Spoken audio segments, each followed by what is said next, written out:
Hey guys, welcome to Easyfix. In this tutorial, I'll guide you through how to add portfolio in Fiverr. Portfolio is a great opportunity to attract and impress potential buyers. You can upload 5 to 20 portfolio projects to show variations of your skill set.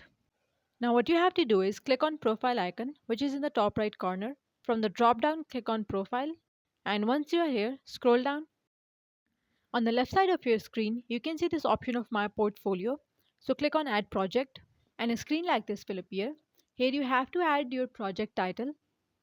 After that, describe your work, where you have to write precisely about your work. And the next step is category. Here you have to choose category and subcategory of your work.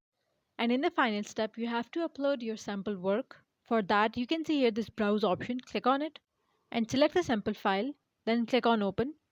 And then click on save and publish, which is in the top right corner. And you can see here now portfolio is successfully published. And by following these steps, you will be able to add portfolio in Fiverr. That's all for today's video. Thanks for watching.